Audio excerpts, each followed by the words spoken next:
Good morning. चलिए सब लोग attendance लगा के लीजिए। तो यानी अटेंडेंस लावा पटकन।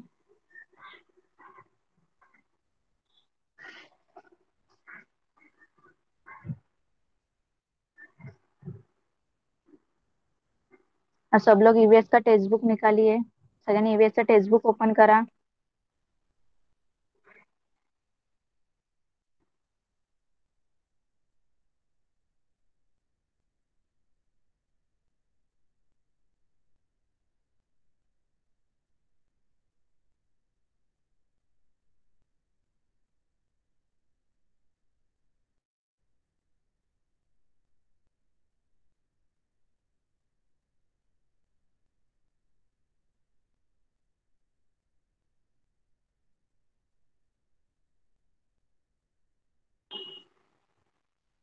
सबको स्क्रीन विजिबल है क्या? चैट बॉक्स में बताइए।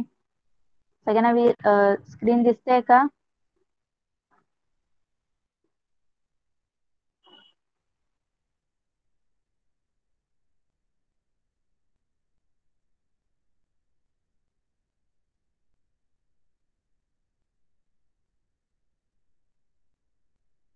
ओके, चला मग आपण स्टार्ट करूया। क्लासचा टाइम झालेला आहे।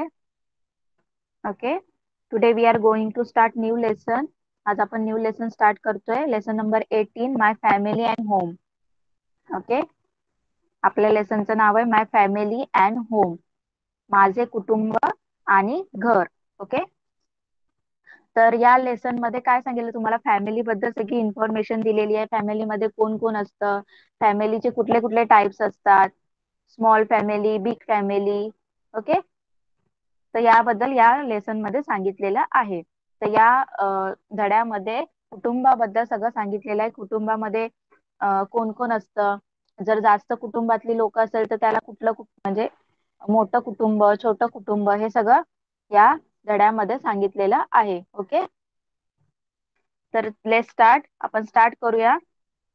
Try this, write about your family including the number of people in your family and the occupation of your parents. बघा काय सांगितलंय तुम्हाला इथे। तुम्हाला एक ऍक्टिव्हिटी दिलेली आहे। तुम्हाला सांगितलंय की तुमच्या फॅमिलीमध्ये, तुमच्या कुटुंबामध्ये व्यक्तीची संख्या, जेवढे पर्सन असतील तुमच्या कुटुंबात, तुमच्या फॅमिलीमध्ये जेवढे पीपल्स असतील त्यांच्या प्रत्येकाचं काय लिहायचंय? प्रत्येकाचं ऑक्युपेशन, म्हणजे प्रत्येकाचा व्यवसाय लिहायचा, ते काय काय काम करतात त्याच्याबद्दल लिहायचं आहे। ओके, म्हणजे आता तुमच्या कुटुंबामध्ये कोण कोण आहे, तुमच्या फॅमिलीमध्ये कोण कोण आहे? मम्मी, पप्पा, आजी, आजोबा। ओके, तर मम्मी काय काम करते ते लिहायचंय। पप्पा काय काम करतात, ओके, फादर काय काम करतात, मदर फादर काय काम करतात, ते सगळं लिहायचंय। बघा इथे डिफरंट डिफरंट फॅमिलीचे तुम्हाला पिक्चर्स दिसत आहेत। बघा फर्स्ट पिक्चर मध्ये जी फॅमिली आहे त्याच्यामध्ये mother, father and two sisters आहेत। ओके, दुसरी एक फॅमिली बघा, त्याच्यामध्ये काय दिलंय बघा, फादर आहे आणि ब्रदर अँड सिस्टर आहे। नंतर मदर, दोन ब्रदर आहेत। सगळ्यांना दिसतंय ना? आणि एक लास्टला जी फॅमिली आहे ती बिग फॅमिली आहे, त्याच्यामध्ये grandfather, grand mother, mother, father and एक छोटीशी गर्ल आहे, मुलगी आहे। सगळ्यांना दिसले? सगळ्यांना समजलंय? इथपर्यंत समजतंय का? चॅट बॉक्स मध्ये रिप्लाय करा।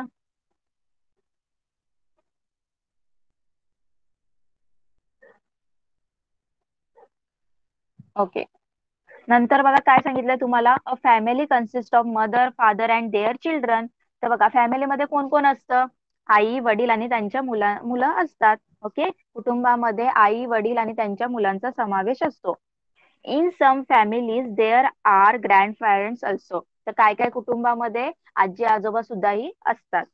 तर काय फॅमिलीमध्ये आजी आजोबा सुद्धा असतात।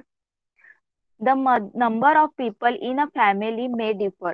आता प्रत्येकाच्या घरातल्या फॅमिलीची जी फॅमिलीमध्ये जे काही पर्सन असतात, व्यक्ती असतात, त्यांची संख्या काय असते? वेगळी वेगळी असू शकते। आता तुमच्या फॅमिलीमध्ये जर तुम्ही 4 जण राहत असाल, मदर, फादर आणि तुमचा ब्रदर नाही तर सिस्टर, तर समजा, तर माझ्या फॅमिलीमध्ये माझे ग्रँडफादर राहत असतील, माझे ग्रँड मदर राहत असतील, तर किती झाले माझ्या फॅमिलीमध्ये टोटल पर्सन? 5। तुमचे 4. ओके. तसं प्रत्येकांच्या फॅमिलीमध्ये सेम नंबरचे पीपल नाही राहत. सगळ्यांचे वेगळे वेगळे फॅमिलीचे म्हणजे फॅमिलीमध्ये जी व्यक्तीची संख्या असते ती वेगळी वेगळी असते.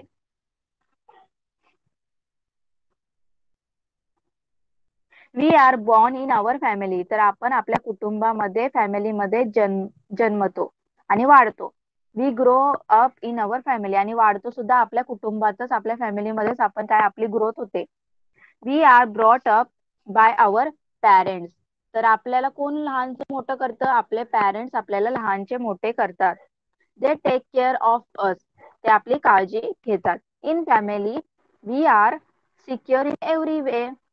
Our family provides us with food, clothing, and shelter. Our other members of our family also take care of us. बघा, तर बघा आपल्या फॅमिलीमध्ये, आपल्या कुटुंबामध्ये आपले जे देखभाल असते, आपली सगळी काळजी कोण करतं? आपले आई वडील, आपले आजी आजोबा, सगळे कुटुंबातले एकमेकांचे जेवढे काही लोक राहतात ते एकमेकांबद्दल काय करतात? काळजी घेतात, एकमेकांची मदत करतात. त्यामुळे आपल्याला आपल्या कुटुंबामध्ये सर्व प्रकारची सिक्युरिटी मिळते, म्हणजे सुरक्षा मिळते. ओके. आपल्याला कशाची भीती नसते. आणि आपले कुटुंब आपल्याला काय काय प्रोव्हाइड करतं?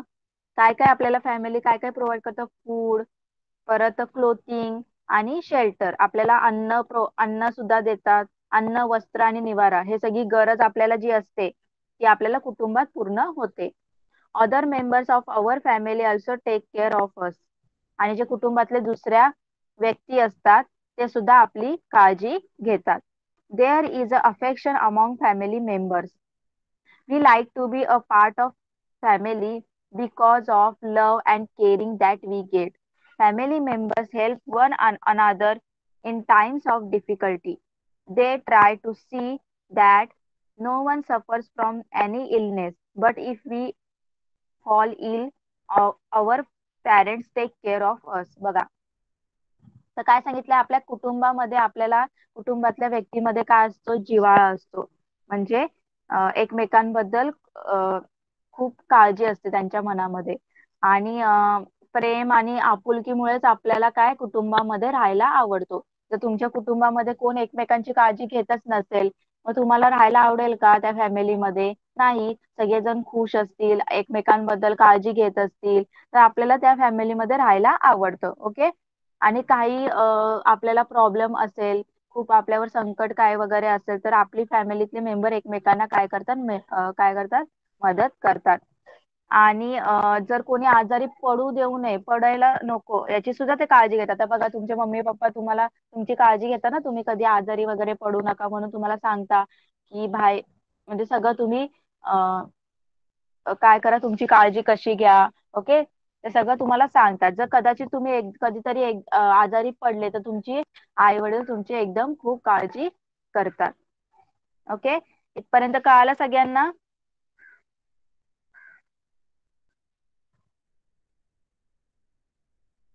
इथपर्यंत कळालं का? चॅट बॉक्स मध्ये रिप्लाय करा.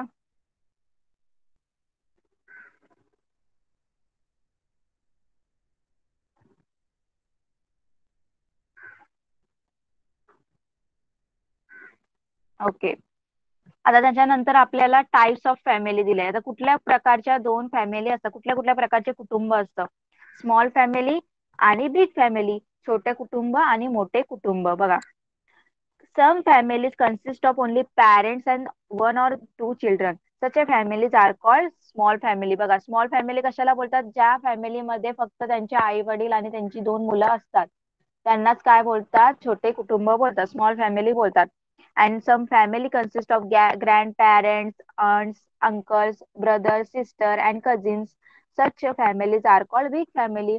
आणि काही कुटुंबामध्ये, काही फॅमिलीमध्ये आजी आजोबा, काका काकू, परत तुमचे चुलत सख्खे भाऊ सगळे राहतात एकत्र, काकाची मुलं वगैरे, तर त्या अशा कुटुंबाला काय बोलतात? मोठं कुटुंब बोलतात. ओके.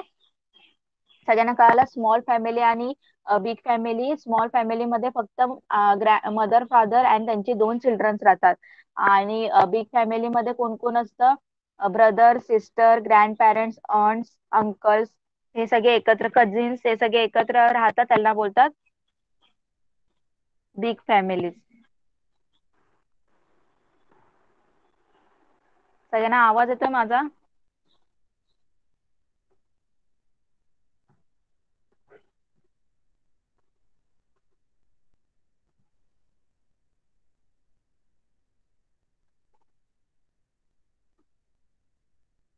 ओके. नेक्स्ट. आता नंतर काय सांगितलं, एक्सटेंडेड फॅमिली. एक्सटेंडेड फॅमिली म्हणजे काय? विस्तारित कुटुंब. ओके. म्हणजे कसं आपले फॅमिली पूर्ण त्याचा विस्तार झालेला आहे, त्याचा पसरलेला आहे, एक्सटेंड झालेलं आहे, ते आपल्याला सांगितलेलं आहे. ओके. तर बघा, our family is link with many other relative. तर आपले जे कुटुंब असतं, आपलं जे कुटुंब असतं ते प्रत्येक रिलेटिव्ह सोबत जोडलेलं असतं आणि खूप साऱ्या रिलेटिव्ह सोबत, नातेवाईकांसोबत जोडलेलं असतं. Aunts and uncles from the mother's and father's side, their childrens are all related to our family. Such a family is called extended family. Our family gets extended because of our relative. बघा, आता जे आपलं family असते ती खूप जास्त काय झालेली असते, एक्सटेंड झालेली असते, पसरलेली असते.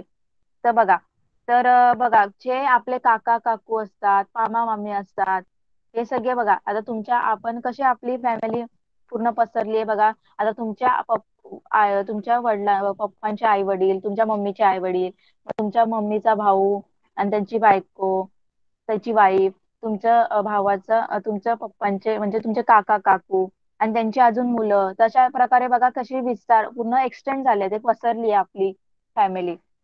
तर त्यांनी काय सांगितलंय, अशी आपली जी रिलेटिव्ह मुळे अशाच फॅमिलीला काय बोलतात, एक्सटेंडेड फॅमिली बोलतात. आणि आपली फॅमिली कशामुळे एक्सटेंड होते, आपल्या नातेवाईकांमुळेच एक्सटेंड होते, पसरते, विस्तारित होते. कळालं सगळ्यांना इथपर्यंत? Members of our extended family may not live in one house, but there is a love and affection between them. They meet each other on a several occasion. बघा, आपले जे एक्सटेंडेड फॅमिली मधले सगळं काही, एक्सटेंडेड फॅमिली मध्ये जेवढे काही relative असतात ते सगळ्या कधी एकाच घरामध्ये राहत नाही. ओके. तरीही त्यांच्यामध्ये आपल्याबद्दल प्रेम असतो आणि जिव्हाळा असतो. ओके. आता तुमच्या मामा मामी तुमच्या सोबत राहतात का तुमच्या एक घरात? नाही. पण तरीही तुमचं आणि त्यांचं बॉन्ड म्हणजे त्यांना तुमच्याबद्दल खूप काळजी असते आणि त्यांच्या मनात तुमच्याबद्दल खूप प्रेम असतं, ते तुम्हाला खूप जीव लावतात. आणि they meet each other on several occasion. आणि ते एकमेकांना कधी भेटतात, वेगवेगळ्या प्रसंगी, म्हणजे सण, जर ओकेजन, वेगवेगळे फेस्टिवल वगैरे असतात तर तेव्हा तुम्ही भेटता ना, तर असं भेटतो. Who are the members of your extended family? आता तुम्हाला क्वेश्चन विचारले, तुमच्या एक्सटेंडेड फॅमिलीमध्ये कोण कोण आहे? तर तुम्ही लिहू शकता, uncle, aunty, okay, cousins. How are you related to them? आणि तुमचं त्यांच्याशी कुठलं नातं आहे ते सुद्धा लिहायचं. आता अंकल असतील आणि अंट असतील तर ते तुम्ही लिहू शकता, mother's brother, okay, and his wife, त्यांची बायको. Okay. On what occasion do the members of your extended family meet? तर तुमची जी एक्सटेंडेड फॅमिली आहे ती कुठल्या कुठल्या वेळी भेटता? तर तुम्ही लिहू शकता की जेव्हा काही फेस्टिवल्स वगैरे असतील तेव्हा आम्ही भेटतो आणि वेकेशन्स मध्ये भेटतो. कळालं सगळ्यांना इथपर्यंत एक्सटेंडेड फॅमिली?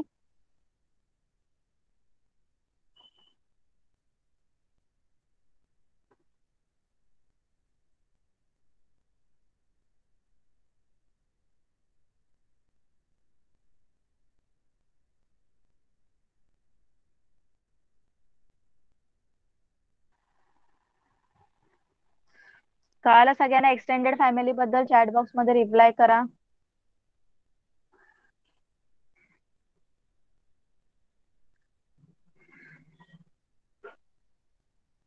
ओके. त्याच्यानंतर बघा काय दिलं, फॅमिली ट्री. आता आपले जे फॅमिली आहे त्याची आपल्याला ट्री काढायची, ड्रॉ करायची ट्री. बघा ते कसं ट्री ड्रॉ करायचे ते आपल्याला इथे सांगितलेलं आहे. ओके. ट्राय दिस.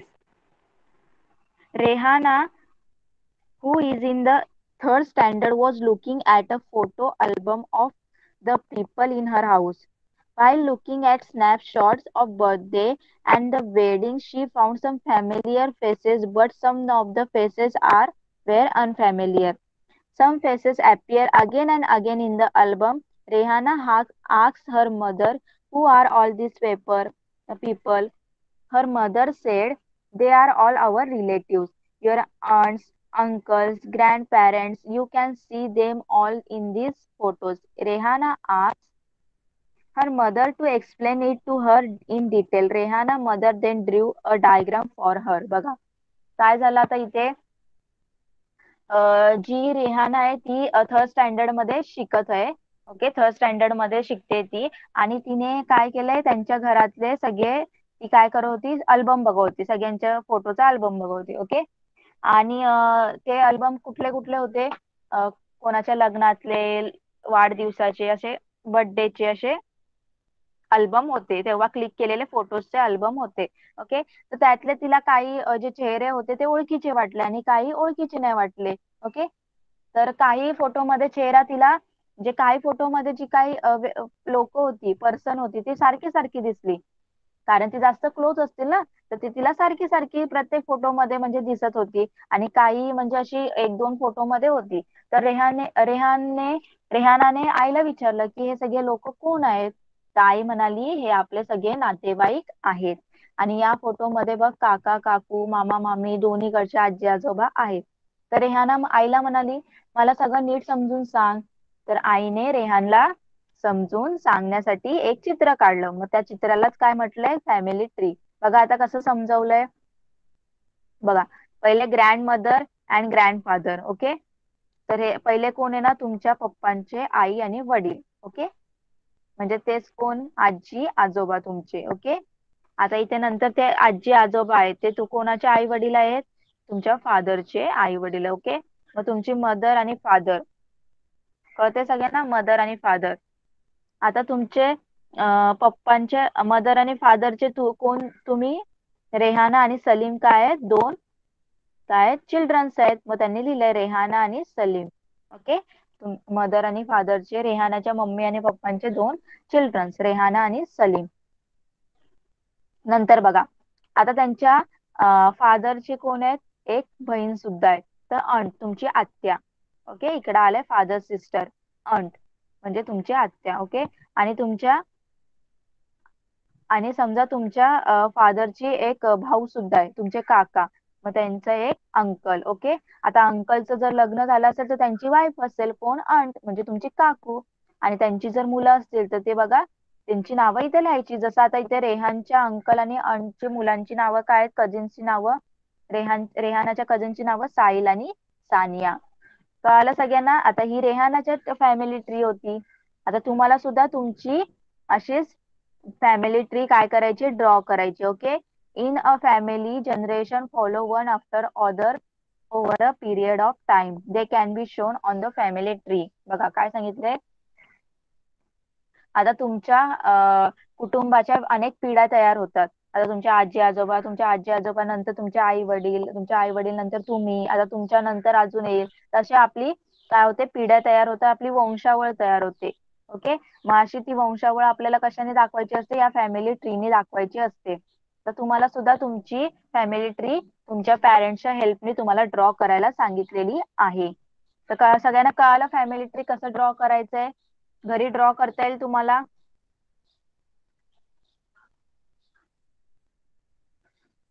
फॅमिली ट्री ड्रॉ करता येईल का तुम्हाला घरी, सांगा जरा चॅट बॉक्स मध्ये.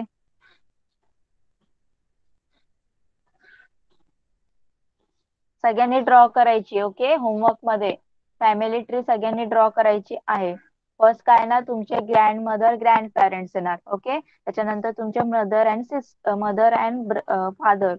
मग तुमच्या मदर आणि फादरचे चिल्ड्रन्स म्हणजे तुम्ही आणि तुमचा भाऊ बहीण वगैरे असेल ते. जर तुमच्या फादरची बहीण असेल तर तुम्ही एक अंट लिहायचं. ओके. आणि तिचं पण जर लग्न झालं असेल तर तिचं पण चिल्ड्रनची नावं लिहू शकता. नंतर तुमचे काका काकू. ओके. इझी आहे.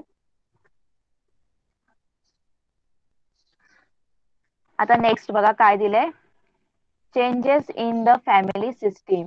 आता आपल्याला आपली जी कुटुंब संस्था आहे, फॅमिली सिस्टीम आहे, त्याच्यात चेंजेस कसे होतात. The family system changes as time goes by. तर काळाप्रमाणे आपल्या फॅमिली सिस्टीम मध्ये चेंजेस होत राहतात, होत जातात.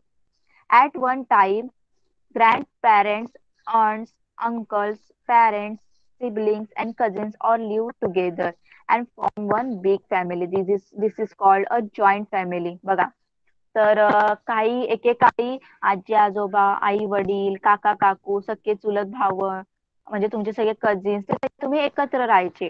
ओके. आणि त्याच्यामुळे त्याचं आपलं जे कुटुंब असायचं ते फॅमिली असायची की बिग असायची. ओके. आणि त्यालाच काय बोलतात जॉईंट फॅमिली एकत्र कुटुंब बोलतात. When members of family move away because of their jobs and or occupation, they start living separately, forming different families. Such smaller families are called nuclear families, and the family system has changed in this way. बघा. तर आताच्या काळामध्ये काय झालं सगळेजण वेगवेगळे राहायला लागले. काहींचा जॉब बाहेर असतो, काही जॉबमुळे सगळेजण बाहेर जायला लागले. ओके. वेगवेगळ्या घरातले सगळी माणसं वेगवेगळ्या ठिकाणी राहायला लागली आणि त्यांची वेगळी वेगळी फॅमिली तयार झाली. आता तुमचे आधी जे काका काकू असतील ते त्यांचा जर जॉब असेल तर ते दुसऱ्याकडे राहायला गेले आणि मग त्यांची फॅमिली तिथे झाली तयार. काका काकू आणि त्यांची 2 मुलं. ओके. तर अशा फॅमिलीला काय बोलतात न्यूक्लिअर फॅमिली म्हणजे विभक्त सेपरेट वाली फॅमिली. ओके. आणि अशा प्रकारे काय झालं फॅमिली सिस्टीम काय झाली चेंज झालेली आहे. कळालं सगळ्यांना फॅमिली सिस्टीम कशी चेंज झाली. फॅमिली सिस्टीम कशी चेंज झाली सगळ्यांना कळाली का.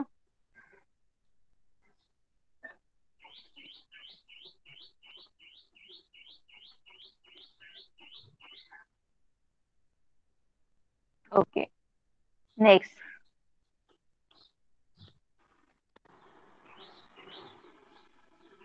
नेक्स्ट काय दिलंय आवर हाऊस होल्ड कोर्स. कोर्स म्हणजे आपल्या घरातली कुटुंबातली आपली कामे. Okay. Only one person is working. बघा इथं तुम्हाला इथं तुम्हाला पिक्चर्स दिसत आहेत. ओके. डिफरंट डिफरंट फॅमिलीचं पिक्चर आहे. ओके. जी फर्स्ट फॅमिली त्याच्यामध्ये फक्त मदरच वर्किंग आहे.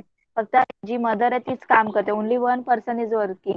आणि जी दुसरं फॅमिली आहे त्याच्यामध्ये बघा every one in the house is working. सगळेजण एकत्रपणे काम करतायत. प्रत्येकाने कामं वाटून घेतले आणि सगळेजण कामं करतायत. प्रत्येकाला हेल्प करतायत. कळतंय तुम्हाला. तर बघा नेक्स्ट काय दिलंय तुम्हाला try this prepare a list of chores that are done in your house. तुम्हाला सांगितलंय की तुमच्या घरामध्ये जी कामं तुम्ही जी कामं करता त्याची तुम्हाला लिस्ट करायला सांगितले. Who does this course in your family. आणि मग तुमच्या घरात ही कामं जी काय तुम्ही लिस्ट बनवली की सकाळपासून काय कामं करतात तर कामं कोण कोण कुठलं कुठलं काम करतं ते सुद्धा सांगायचंय. Which of this chores do you like to do. तर तुम्हाला यातलं कुठलं काम करायला आवडतं ते सुद्धा सांगायचंय. And do you do each other course. तुम्ही एकमेकांची कामं सुद्धा करता का ते सुद्धा विचारलंय. ओके. तर बघा next storing water cooking and cleaning are chores that need to be done in a family every day. आता आपल्या रोजच्या फॅमिलीमध्ये रोजची कामं काय असतात पाणी भरणे पाणी साठवून ठेवणे. ओके. स्वयंपाक करणे क्लिनिंग करणे सगळं स्वच्छता करणे ही आपली रोजची कामं असतात फॅमिलीमधली. Functions and festivals are often celebrated in the house. We have to welcome and entertain guests. The elderly people in the family need special attention. बघा. तर आपल्या घरामध्ये कधी सण साजरे होत असतात. समारंभ होतात. मग पाहुणे येतात. मग आपल्याला त्यांचं काय स्वागत करायला लागतं. ओके. आणि जे वयस्कर लोक असतात त्यांची आपल्याला काळजी घ्यायला लागते. त्यांच्याकडे खूप लक्ष द्यायला लागतं. We should care of for their health. त्यांची आरोग्याची काळजी घ्यायला लागते. There are many household chores which must be shared by everyone. If everyone in a family shares the work, no one has to bear the burden alone. Each chore is important and family members do these chores with love and affection. We should be grateful for that. बघा. आता जर त्यांनी सांगितले आपण जर सगळ्या कुटुंबातल्या सगळ्या लोकांनी कामं वाटून घेतली. ओके. तर कुठल्याही एका व्यक्तीवर त्याचा भार पडणार नाही ना. जर तुम्ही तुमच्या घरातली सगळी कामं वाटून घेतली तर तुमच्या फक्त तुमच्या आईवरच सगळी कामं पडणार नाही सगळं बर्डन येणार नाही. ओके. आणि घरातले जे छोटे मोठे महत्वाचे काम सुद्धा म्हणजे प्रत्येकाने स्वतःचं काम करायला पाहिजे असं त्यांनी सांगितलं. आणि ही कामं सगळ्यांनी प्रेमाने करायला पाहिजे आणि आपुलकीनी करायला पाहिजे. ओके. आणि केलं तर बोलून नाही दाखवायचं, म्हणजे असं बोलून नाही दाखवायचं की मी तुझं काम केलंय काल, असं नाही बोलायचं. प्रत्येकाने प्रत्येकाचं काम करायचं आणि दुसऱ्यांना सुद्धा हेल्प करायची, असं त्यांनी सांगितलेलं आहे. आणि जर तुमचं कोणी काम केलं घराचं, तर त्यांचं तुम्ही काय असायला पाहिजे, त्यांचं थँकफुल असायला पाहिजे, त्यांची तुम्हाला जाण असायला पाहिजे. ओके, कळालं सगळ्यांना? कळालं सगळ्यांना? घरातली कामं कुटुंबातली कशी केली पाहिजे आणि सगळ्यांनी मिळून केली पाहिजे. ओके, त्याच्यानंतर keeping the house clean and beautiful. बघा, आता आपलं जे घर आहे, आता आपण तुम्ही सगळं फॅमिली एकत्र घरामध्ये तुमचं, आता हाऊस बद्दल सांगितलंय. आतापर्यंत आपण फॅमिली बद्दल सगळं बघितलं, आता हाऊस बद्दल, होम बद्दल. आता तुमचं जे तुम्ही ज्या होम मध्ये राहता, ज्या घरामध्ये राहता, ते एकदम स्वच्छ असायला पाहिजे ना, ब्युटिफुल असायला पाहिजे. तर त्याची क्लिनिंग कशी करायची, त्याला ब्युटिफुल कसं ठेवायचं, ते तुम्हाला सांगितलेलं आहे.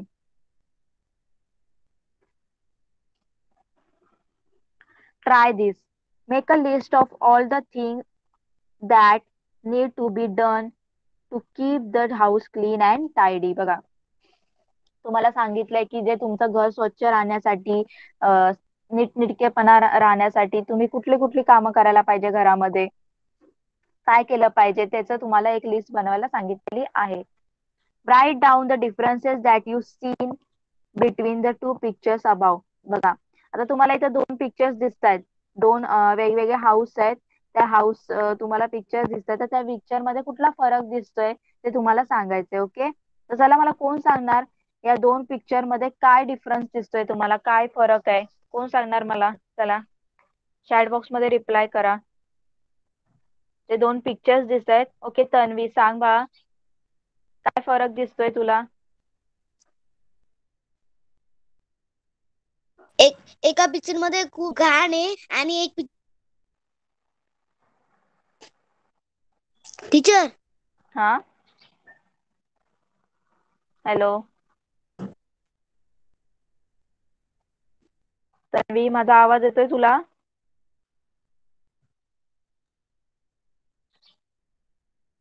सगळ्यांना माझा आवाज येतोय का? चॅट बॉक्स मध्ये रिप्लाय करा.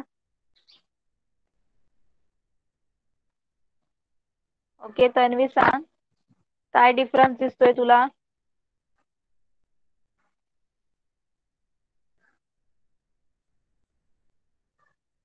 कोण सांगणार अजून? पिक्चर मध्ये खूप घाण आहे आणि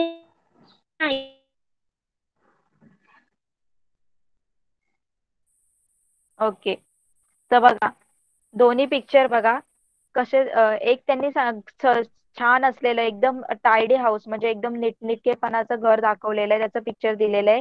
आणि दुसरं एकदम पसारा असलेलं घर त्यांनी दाखवलंय. बघा, तर ते तुम्हाला काय सांगायचंय, जे फर्स्ट पिक्चर आहे त्याच्यामध्ये सगळं एकदम क्लीन आणि टायडी सगळं घर आहे, ते क्लीन आहे आणि टायडी आहे. दुसऱ्या याच्यामध्ये सगळीकडे काय केलंय, पसारा, वस्तू वगैरे इकडे तिकडे पसरलेले आहेत. Okay, next. A clean and tidy house is pleasing. If there is a mess everywhere, no one can find their things on a time. बघा, काय सांगितलंय, आपलं घर काय असायला पाहिजे, एकदम नीटनेटकेपणा आणि स्वच्छ असायला पाहिजे, तरच आपल्याला त्या घरामध्ये एकदम चांगलं आणि प्रसन्न वाटतं. आणि जर घरात सगळीकडे जर पसारा असेल, तर कुठलीही वस्तू कोणालाच वेळेवर पटकन मिळणार नाही, सापडत नाही. Keeping the house clean and tidy is the responsibility of the every person in the family. बघा, तर घर स्वच्छ ठेवायची जी आपलं जे घर आहे ते स्वच्छ ठेवायची जबाबदारी प्रत्येक प्रत्येक घरामध्ये जेवढी व्यक्ती राहतात, जेवढे लोक राहतात, प्रत्येकाची जी काय असते, जबाबदारी असते. फक्त तुम्ही बोलणार की आईनेच स्वच्छ करायला पाहिजे घर, असं नाही. तुम्ही सुद्धा घर स्वच्छ ठेवलं पाहिजे, ही तुमची सुद्धा जबाबदारी आहे. तुम्ही त्या घरात राहता ना, त्या घरात जेवढी लोक राहतात त्यांनी सगळ्यांनी ही जबाबदारी घेतली पाहिजे की आपलं घर स्वच्छ असायला पाहिजे. We should throw rubbish in the dustbin and not throw it around. जे काही कचरा वगैरे असेल तर तुम्ही काय करायचं, तुमच्या डस्टबिन मध्येच टाकायचंय. घर स्वच्छ ठेवण्यासाठी तुम्ही बाहेर कचरा नाही टाकायचा. Okay, garbage should never be thrown outside the house. तुमचा जो कचरा आहे तो बाहेर टाकायचा नाही. This will help to keep environment clean. जर तुमचं घर तुम्ही स्वच्छ ठेवण्याच्या आधी तुम्ही बाहेर कचरा टाकत असेल तर तुमचं एन्व्हायरमेंट हे होईल ना, एन्व्हायरमेंट तुमचं डर्टी होईल. तर एन्व्हायरमेंट सुद्धा तुम्हाला क्लीन ठेवायला पाहिजे. तर तुमचा जो कचरा आहे तो बाहेर नाही टाकायचा, तो डस्टबिन मध्येच टाकायचा. त्याच्यामुळे तुमचं एन्व्हायरमेंट आणि तुमचा हाऊस बोथ दोन्ही सुद्धा काय होणार, स्वच्छ राहणार. कळालं सगळ्यांना?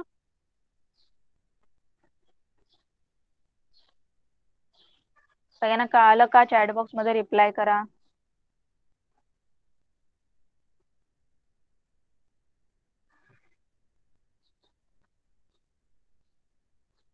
ओके, नेक्स्ट बघूया.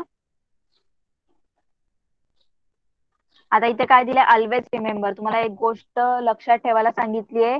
काय सांगितलंय? Wet and dry garbage should be separated and put into separate bins. Wet garbage is useful for making manure. Paper, glass and metal can be sorted out from dry garbage and recycle. बघा, तर काय सांगितलंय तुम्हाला? आता तुम्ही सगळं, तुम्हाला काय सांगितलंय, तुमचा जो काही कचरा वगैरे आहे तो काय करायचा, तुम्हाला डस्टबिन मध्ये टाकायचा आहे. पण आपले जे जे काही गार्बेज आहे, जे काही कचरा आहे, तर सगळा काय सेमच नसतो ना. काही ओला कचरा असतो, काही सुका कचरा असतो. तर ते प्रत्येक एकाच डस्टबिन मध्ये टाकायचं नाहीये. तुमचा जो ओला सगळा कचरा असेल, म्हणजे तुमचे जे फ्रुट्स आहेत त्याच्या वरचं कवर, फळांची सालं वगैरे, ओके, हे सगळं काय झालंय, वेट गार्बेज झालंय, ओला कचरा झालाय. आणि सुका म्हणजे फक्त कागद वगैरे असतील ते सुका कचरा. तर ते दोन्ही एकत्र मिक्स करायचं नाहीये, दोन्ही वेगळं वेगळं वेगवेगळ्या डस्टबिन मध्ये टाकायचं आहे. ओके. आता जो ओला कचरा असतो त्याच्यात तो आपल्याला खूप युजफुल आहे, हेल्पफुल आहे तो. त्याच्यामुळे काय होतं, खतं तयार करू शकतात आपण. जे शेतामध्ये शेतकऱ्यांना झाडं वगैरे लावण्यासाठी खत, सगळ्यांना माहिती आहे ना, मॅन्युअर, ते त्याच्यापासून आपण तयार करू शकतो. आणि पेपर, ग्लास, मेटल आणि हे सगळे काय, ड्राय गार्बेज आहे. म्हणजे तुमचा पेपर, ग्लास आणि जे काही मेटल्स वगैरे असतील तो सगळा वेगळा तुम्हाला करायचा आहे. ओके. त्याचा आपण पुन्हा वापर सुद्धा करू शकतो. ओके. त्याच्यावर रिसायकल प्रक्रिया करतात, त्याच्यावर त्याच्यावर काही प्रोसेस करतात आणि तो परत आपण त्याचा यूज करू शकतो. तर सगळ्यांनी लक्षात ठेवायचंय, जो वेट गार्बेज आणि ड्राय गार्बेज आहे तो एकत्र करायचा नाहीये. डू यू नो, तुम्हाला इथं काय इन्फॉर्मेशन दिलेली आहे, तुम्हाला माहित आहे का, त्यांनी विचारलंय. The use of electronic devices like mobile, CDs, DVDs, pen drive and computers has increases greatly. When these things are damaged, they become useless. This gives rise to e-waste. The disposal of e-waste is a big problem. बघा, आता आजकालच्या काळामध्ये बघा, तुम्हाला खूप सारे electronic devices दिसतात. Okay. कम्प्युटरचा वापर खूप आजच्या काळामध्ये खूप जास्त चालू म्हणजे खूप जास्त लोक कम्प्युटर्स यूज करतात, लॅपटॉप्स वगैरे यूज करतात. ओके. आणि मोबाईल्स वगैरे यूज करतात. तर हे सगळे जे इलेक्ट्रॉनिक डिव्हाइस आहेत, म्हणजे सीडी, मोबाईल, पेन ड्राईव्ह, आता जर हे जर खराब झाले तर हे तुम्ही कुठे टाकणार? हे जे आहे सगळे इलेक्ट्रॉनिक डिव्हाइसेस, मोबाईल तुमचा जर खराब झाला, म्हणजे सीडी वगैरे खराब झाली, कम्प्युटर खराब झाला, तर हे तुम्ही कुठे टाकणार? त्याचा त्याचा सुद्धा एक कचरा होईल ना, तुम्ही त्याचा सुद्धा एक वेगळा कचरा होईल ना. त्यालाच काय बोलतात, ई कचरा बोलतात. त्याला काय बोलतात, ई वेस्ट. ओके. जो इलेक्ट्रॉनिक वेस्ट त्याला बोलतात. ई वेस्ट म्हणजे काय, इलेक्ट्रॉनिक वेस्ट म्हणजे सगळं काही जे इलेक्ट्रॉनिक म्हणजे जे काही याच्यासाठी आपण, ई वेस्ट म्हणजे काही इलेक्ट्रॉनिक वेस्ट, जे इलेक्ट्रॉनिक डिव्हाइस आहेत ना, हे आपण सगळे लाईटीवर वगैरे चालतात, तर याचा वेगळा कचरा तयार होतो. ओके. मग या कचऱ्याचा जर आपल्याला डिस्पोजल करायचा असेल, त्याचा आपल्याला विल्हेवाट करायची असेल, तर त्याची खूप मोठी समस्या आहे. ओला कचरा आणि जो सुका कचरा आहे तो पटकन आपल्याला त्याच्यावर प्रोसेस करून आपण त्याला रिसायकल करू शकतो आणि ओल्या कचऱ्यापासून आपण खत तयार करू शकतो. पण हे जे इलेक्ट्रॉनिक डिव्हाइस आहे याच्यावर काहीच करता येणार नाही आणि तो तसाच साचून राहतो. ओके. आणि त्याचा आपल्या एन्व्हायरमेंटला त्याचा धोका एक तयार होऊ शकतो, एक मोठी समस्या तयार होऊ शकते.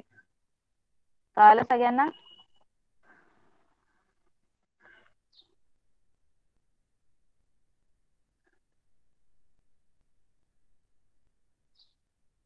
सगळ्यांना इथपर्यंत कळालं का?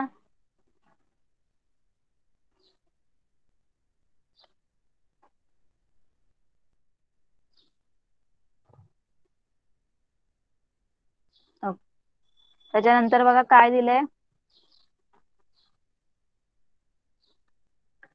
Try this decorating the house. आता आपण आपलं जे घर आहे ते स्वच्छ कसं ठेवायचं ते आपण बघितलं. आता आपल्या घराची सजावट कशी करायची ते आपल्याला बघायचंय. Okay. Get together and decide how you want to decorate the house. आता तुम्हाला काय सांगितलं, आता तुम्हाला जर घर एक काय फेस्टिवल वगैरे असेल तर तुम्हाला तुमच्या घराची काय करायची, सजावट करायची. तर ते तुम्हाला काय करायचं, पहिले घरातल्या सगळ्या व्यक्तींनी काय करायचं, एकत्र व्हायचंय.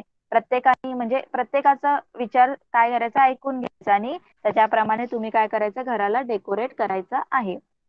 Ask adult to help this thing ask adult to help with those things that you cannot do your. तर तुम्हाला जी काही सजावट स्वतःला करता येणार नाही तर ती त्याच्यासाठी काय करायचं, मोठ्यांची मदत घ्यायची. What materials have you use for the decoration. आता तुम्हाला घर डेकोरेट करायचं, हाऊस डेकोरेट करायचं, तुम्हाला कुठल्या कुठल्या गोष्टी लागतील ते सुद्धा सांगायचं आहे. In the list of material given below, put a cross against those material that should not be used as far as possible. Explain why they should not be used. बघा, आता आपलं जे घर आहे ते डेकोरेट करण्यासाठी आपण काय काय यूज करायला पाहिजे ते इथे त्यांनी विचारलेलं आहे. बघा, तर फ्लावर्स आपण यूज करू शकतो. ओके, फ्लावर्स यूज करू शकतो. थर्मोकॉल नाही, थर्मोकॉल यूज नाही करू शकत. प्लास्टिक यूज नाही करायचं. पेपर पेपर करू शकतो यूज, कारण त्याच्यावर आपण तो कचरा जर झाला तर तो ड्राय जो पेपर हा काय ड्राय गार्बेज आहे, बरोबर. त्याच्यावर आपण रिसायकल करू शकतो, त्याच्यावर आपण पुन्हा प्रक्रिया करू शकतो, पुन्हा प्रोसेस करू शकतो आणि तो परत यूज करू शकतो. पण प्लॅस्टिक आणि थर्मोकॉल वर करू शकतो का, काही नाही. प्लॅस्टिक वर करू शकतो. Then rangoli, then chemical colours use करायचे आहेत का, नाही. ओके, फ्लावर्स यूज करू शकतो, कारण तो तो आपण नंतर मॅन्युअर खत म्हणून आपण जर जे फ्लावर्स आहेत ते खराब झाले, ओके, तर ते आपण मॅन्युअर म्हणजे खत म्हणून यूज करू शकतो. ओके, तर तुम्हाला सांगायचंय तुम्ही काय काय यूज करणार डेकोरेशन साठी, पण त्याचा आपल्या एन्व्हायरमेंटला काय व्हायला नाही पाहिजे, नुकसान व्हायला नाही पाहिजे, हार्म नाही व्हायला पाहिजे, असं तुम्ही यूज करायचे सगळ्या गोष्टी. आपल्या घरासोबत आपलं एन्व्हायरमेंट सुद्धा क्लीन राहायला पाहिजे, याची आपण काळजी घ्यायची आहे. फक्त हाऊसच फक्त क्लीन करत बसायचं नाहीये, आपलं एन्व्हायरमेंट सुद्धा क्लीन असायला पाहिजे. Okay, next, can you tell festivals. आता आपल्याला सण आणि उत्सव जे फेस्टिवल्स आहेत त्याच्याबद्दल सांगितलंय.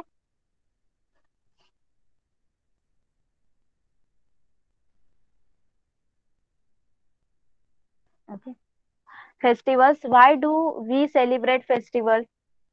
आपण जे फेस्टिवल काय करतो, सेलिब्रेट करतो, दिवाळी वगैरे, ते का साजरे करतो, हा क्वेश्चन तुम्हाला विचारलाय. What are our festival link with. जे आपले जे सण आहेत ते आपल्याशी कसे लिंक आहेत, कुठल्या म्हणजे कुठल्या गोष्टीमुळे ते आपल्या संबंधित आहे ते त्यांनी विचारलेलं आहे. बघा, इथे एक तुम्हाला फेस्टिवल दाखवलेला आहे, बैलपोळा. बघा, सगळेजण एकत्र आलेले आहेत. तर आपण फेस्टिवल का साजरे करतो, कारण त्या निमित्तानेच आपण बघितलं ना, आपले रिलेटिव्ह सगळे एकत्र येतात, गॅदर होतात. ओके, त्याच्यामुळे आपण फेस्टिवल काय करतो, सेलिब्रेट करतो. We celebrate many festivals in the family. In the same way, different kinds of festivals are celebrated in different regions of the country. Agriculture is the main occupation in our country. Many of our festivals are related to agriculture and environment. बघा, तर काय सांगितलं इथे, आपण कुटुंबामध्ये आणि खूप सारे सण आणि उत्सव साजरे करतो. तर आपण कुटुंबातच नाही तर आपल्या देशाच्या वेगवेगळ्या भागांमध्ये वेगळे वेगळे सण, वेगळे वेगळे फेस्टिवल काय केले जातात, सेलिब्रेट केले जातात, साजरे केले जातात. आता आपल्या देशाचा जो मुख्य व्यवसाय आहे, आपल्या देशामध्ये जास्त करून शेती हा जास्त मोठ्या प्रमाणात केली जाते. त्यामुळे आपल्या कंट्रीचा, आपल्या देशाचा जो मेन ऑक्युपेशन आहे तो कुठला आहे, शेती आहे, ऍग्रिकल्चर आहे. ओके. त्यामुळे आपले सगळे जे हे आहेत सण, सगळे काही फेस्टिवल आहेत ते या शेतीला आणि आपल्या एन्व्हायरमेंटशी काय रिलेटेड आहेत, संबंधित आहेत. Holy is the festival that marks the end of the winter. आता जो होळी आहे तो वसंत, तो काय करतो, तो कशासाठी आपण सेलिब्रेट करतो, तर आपला जो विंटर सीझन आहे त्याचं काय होतं तेव्हा एंड होतो, संपतो. Okay. In Punjab Baisakhi is celebrated at harvest time. बघा, तर तसंच पंजाबमध्ये काय केलं जातं, कुठला सण केला जातो साजरा, बैसाखी. ओके. पीक कापतात तेव्हा, पीक कापायचा टाइम असतो, त्यामुळे ते तेव्हा बैसाखी हा सण साजरा केला जातो. In Maharashtra we celebrate Bailpola when the sowing of the crop is over. तर आपल्या महाराष्ट्रामध्ये कुठला केला जातो सण, बैलपोळा, पेरणीनंतर.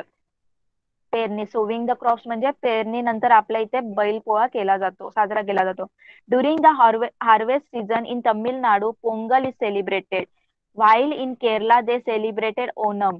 दसरा, दिवाळी आणि Gudi Padwa are celebrated when farm produce is ready. बघा, तर सगळे जे सण त्यांनी सांगितले ते आपल्या शेताशी संबंधित आहेत असं त्यांनी सांगितलं. बघा, तर बाकी तमिळनाडूमध्ये काय केला जातो, पोंगल, कारण तेव्हा पीक कापतात. ओके. नंतर केरलामध्ये ओणम. ओके. आणि दसरा, दिवाळी, गुढीपाडवा हे सुद्धा कधी केले जातात साजरे, जेव्हा पूर्णपैकी शेतामध्ये पीक तयार होतात तेव्हा काय केले जातं, हे सण साजरे केले जातात. Paryushan Paryushan Parva, Buddha Purnima, Ramzan, Eid, Christmas and Pateti are important festivals. तर बघा, कुठले कुठले महत्वाचे सण आहेत, Paryushan Parva, then Buddha Purnima, Ramzan, Eid, Christmas and Pateti. whatever the festival on Indian take part in them happily and wish one another. आता कुठलाही सण असो तर आपल्या भारतामध्ये असं काही भेदभाव केला जात नाही. सगळेजण सगळ्या सण एकदम उत्साहाने साजरा करतात. ओके. आणि एकमेकांना शुभेच्छा देतात.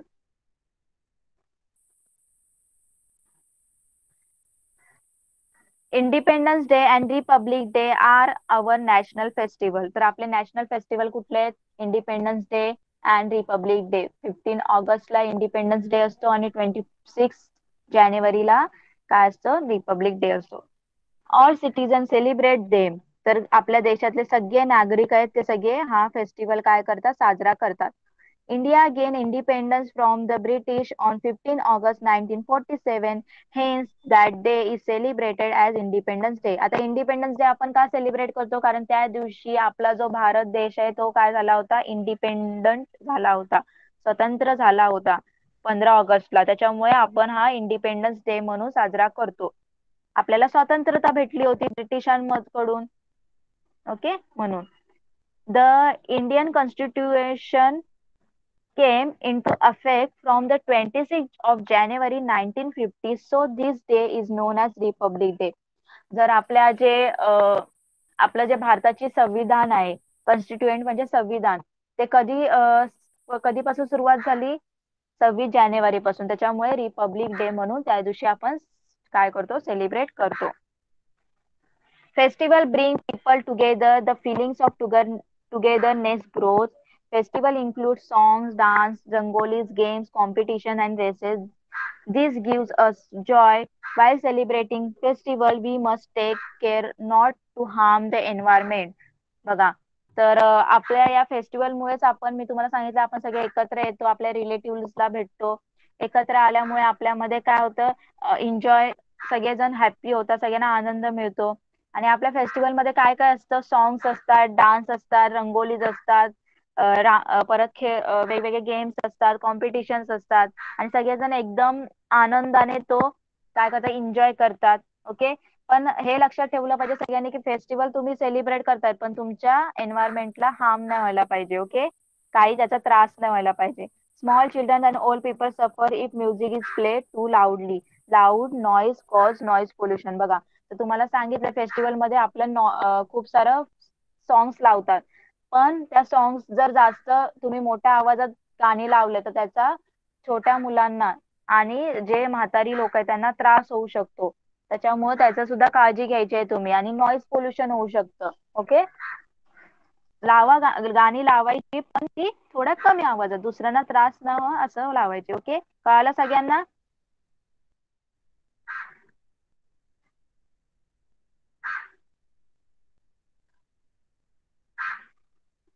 ओके. नेक्स्ट बघूया, संपत आलाय आपला lesson. Do you know India has several Adivasi tribes. The Warli tribes lives in a Thane district. In June, at the beginning of monsoon, they celebrate the a family festival called Koli Bhaji. बघा, आपल्या महाराष्ट्रामध्ये खूप साऱ्या आदिवासी जमाती राहतात. तर ठाणेमध्ये एक वारली म्हणून जात राहते. तर जेव्हा पाऊस सुरुवात होतं तेव्हा कुठला सेलिब्रेट करतात ते फेस्टिवल, कोली भाजी. Okay. Koli is a wild plant that used as a vegetable. This plant grows after the rains begin. Family members go out into the surrounding and collect fresh tender koli. And the vegetable is cooked and offering is placed before the gods. Then all the members of the family eat together. बघा, काय सांगितलंय, कोली भाजी असं नाव का दिलंय, कारण जी कोवळी भाजी असते ही एक काय जंगलातली वनस्पती आहे. तिथे आदिवासी लोक खातात, भाजीसारखं ते खातात, जसं आपण मेथी वगैरे खातो तसे ते खातात. तर पाऊस सुरू झाल्यानंतर ही काय होते, हे झाड उगवतं, ही जी भाजी आहे ती उगवते. त्यामुळे ते काय करतात, पहिले आजूबाजूच्या लोकांकडे जाऊन ती ताजी जी भाजी आहे ती जमा करून आणतात आणि ती करतात आणि देवाला पहिले नैवेद्य दाखवतात आणि मग सगळेजण एकत्र मिळून खातात. Okay. Do you know Makar Sankranti is a festival celebrated in the winter? On this day, friends and relatives give each other tilgul. Sesame is the important winter crop. Sesame is a good food for winter as it helps to keep us warm. बघा, तर आपण मकर संक्रांत जो हिवाळ्यातच साजरा करतो का, आणि हिवाळ्यात साजरा करतो आणि या दिवशी काय होतं, सगळेजण आपले फ्रेंड्स वगैरे एकमेकांना तिळगुळ देतात. तर तीळ हा तुम्हाला माहितीये एकदम इम्पॉर्टंट काय आहे तो, क्रॉप आहे, पीक आहे. ओके. आणि थंडीच्या दिवसामध्ये तीळ खाल्लं, तीळ हे उष्णता असते, उष्णता टिकून ठेवते, म्हणून थंडीच्या काळामध्ये थंडीमध्ये हा तीळ खाणं चांगलं असतं, म्हणून मकर संक्रांत हा सण साजरा केला जातो. ओके. तर बघा, प्रत्येक फेस्टिवलच्या मागे काही ना काही रिझन आहे, त्यामुळे ते सेलिब्रेट केले जातात. कळालं सगळ्यांना लेसन? सगळ्यांना लेसन कळालं? My family and house. Chat box मध्ये रिप्लाय करा. ओके. तर सगळ्यांनी काय करायचं, होमवर्क करायचं, हे सगळे क्वेश्चन आन्सर सगळ्यांनी लिहायचे. ओके. एकदम इझी क्वेश्चन आहेत. सगळ्यांनी होमवर्क करायचं आणि गुगल क्लासरूम मध्ये अपलोड करायचं. ओके. ओके. मग आपण इथेच थांबूया आणि नेक्स्ट क्लासमध्ये नेक्स्ट लेसन घेऊया. Bye everyone. Bye bye teacher. Bye teacher. Bye bye teacher. Bye.